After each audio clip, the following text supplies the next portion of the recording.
Hey folks, welcome back to Fireside Farms and happy holidays to all of you.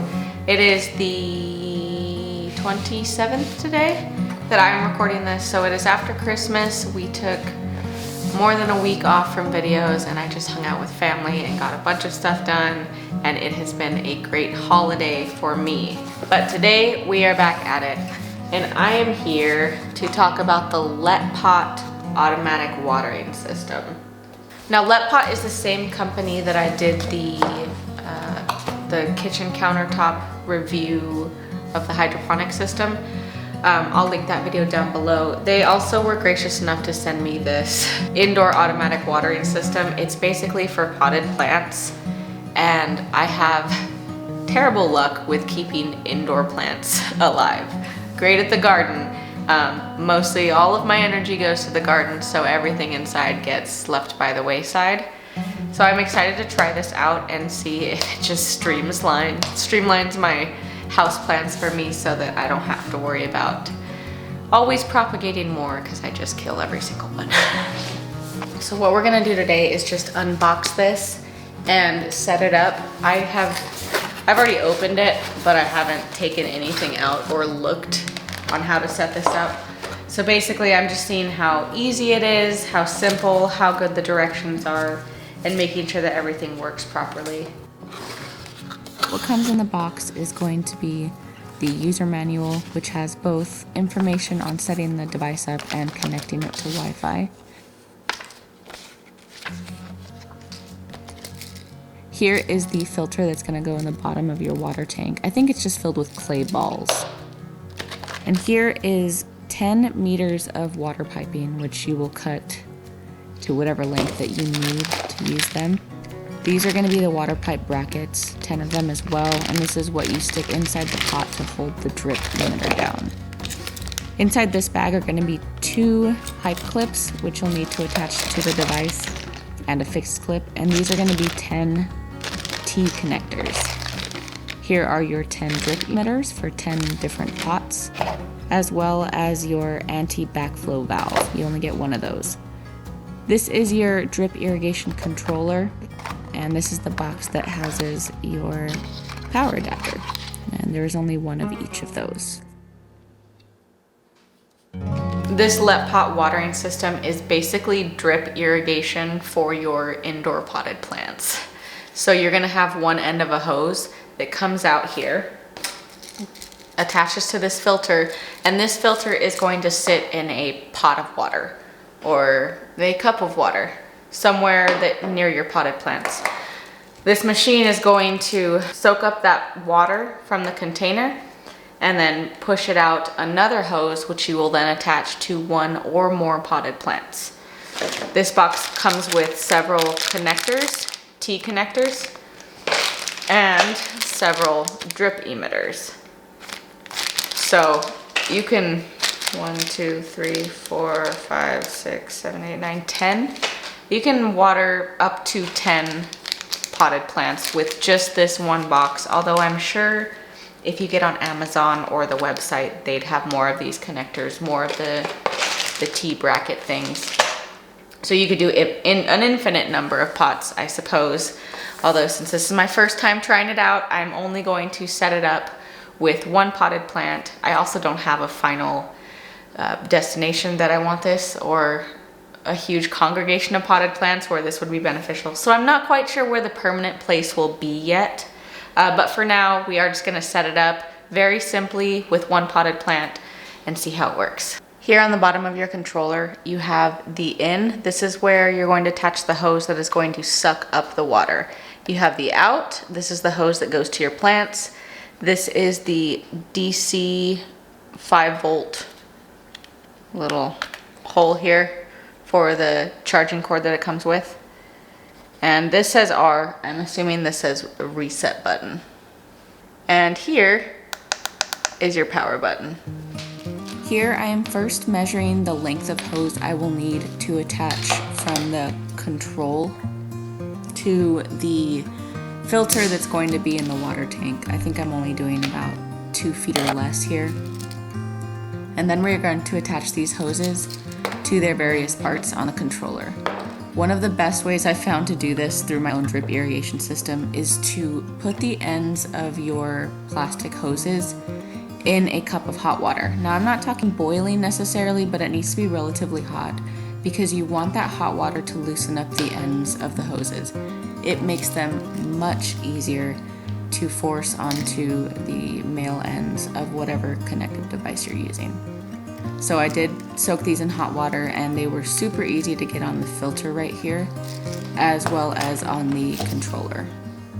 So here on the left side, I am putting in the hose that goes to the water filter, and on the right side, I am adding the anti-backflow preventer.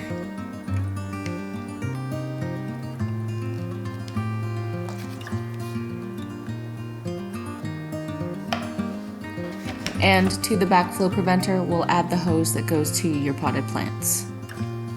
Now, because I am just testing this out and I don't have a permanent place for it yet, I didn't take any measurements, but obviously you would want to take measurements here for the lengths of your hoses.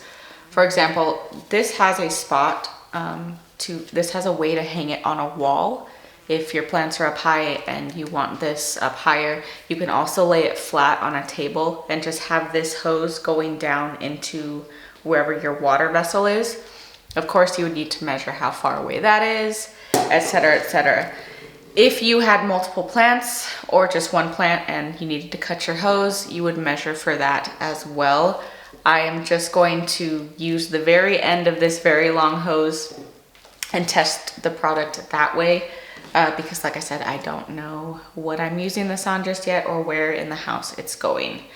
So definitely don't just do all this without taking your measurements first. You do need to know the lengths of these hoses, just as you would a drip system outside in your garden.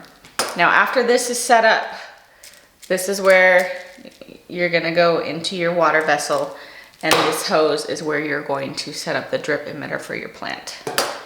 What I'm going to do now is find a table in here to set this on and get some water in a vase going.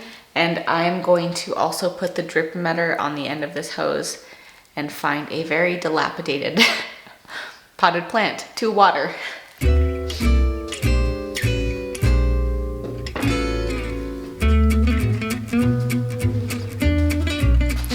For the sake of this setup, I am just using my piano bench in my dining room and showing you guys how this would work if you had a more permanent setup. These are the pipe clips that I referenced at the beginning of the video. If this is going to be a permanent setup for you, be sure to remember to attach these right where I'm showing you to make sure water stays out.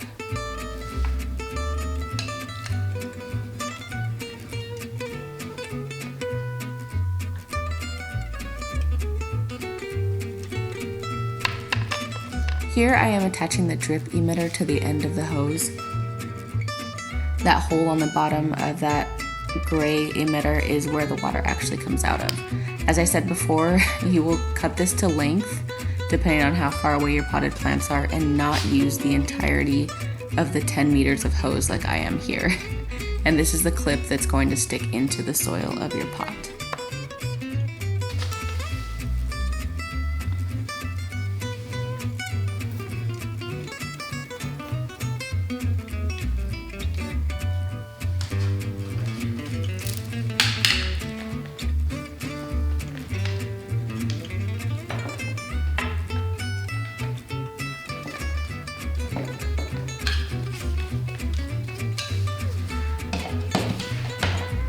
Okay, let's turn this thing on.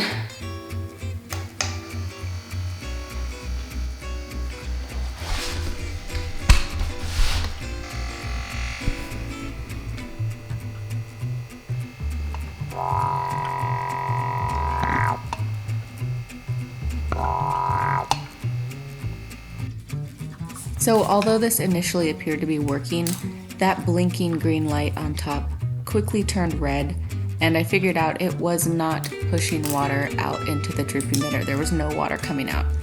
So I thought maybe the 10-meter long hose was an issue, and I decided to just cut it off real short for the sake of showing you this video and see if it worked with a shorter length hose.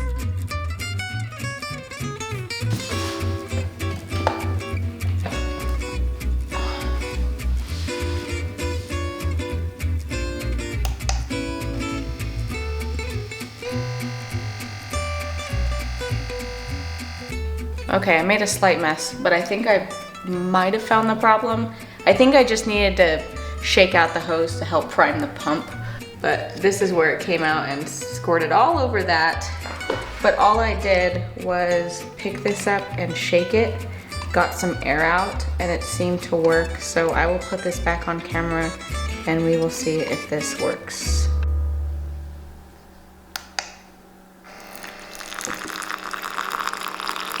Yeesh, that's a lot of water.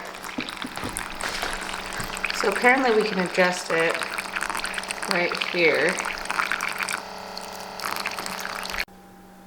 That's how little I water this plant. It immediately goes straight out the bottom. Well, I have made a thorough mess, but let's see if we can adjust the amount of water that comes out of here.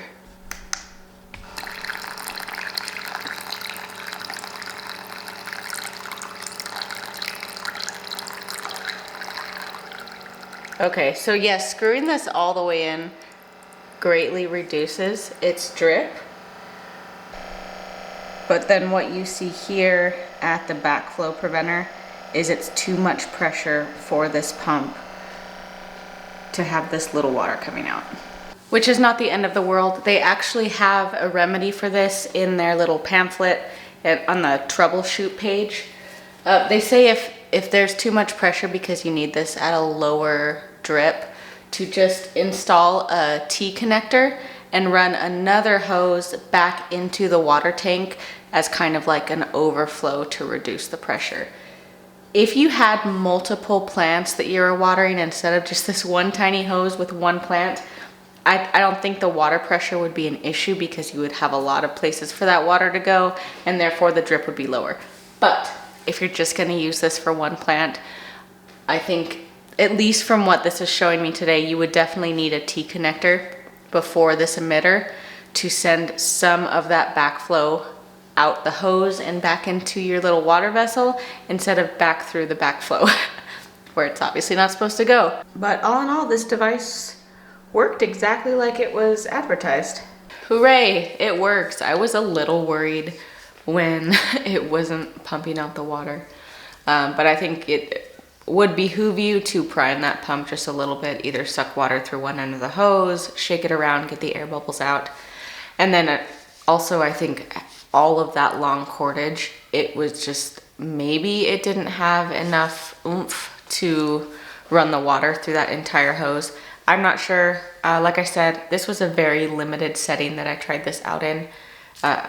If I really wanted to know all the ins and outs of this machine, I would have to actually set it up with all of my potted plants, multiple junctions, things like that. But for my purposes today, it absolutely 100% works and is very, very cool. The second coolest thing about this is that it has remote device control connected to your phone. So say, it's not something, if you forget to water your plants on a daily basis, you're not gonna remember to turn on this machine to water your plants on a daily basis. This allows you to not have to do that. It has both a Wi-Fi or Bluetooth capabilities with your phone to set up automatic watering times, automatic watering like lengths of time, how long you want to water for. So that's really cool. I'm not gonna set this up right now. You don't need to look at my phone to show how to set this up. It gives you the instructions on the entire back of this pamphlet. So that's really neat too. It's basically just a hands-off drip system for inside your house, which is frankly what I need because all of these plants are just dying. You know, you'd think I'd take care of them more in the winter since I don't have a garden outside to take care of as much, but nope. So thank you guys for joining me today, and thank you to LetPot for letting me try out cool new garden tools that I'm absolutely going to take advantage of in my house and on my homestead. Happy holidays to you all, and I will catch you on the next one.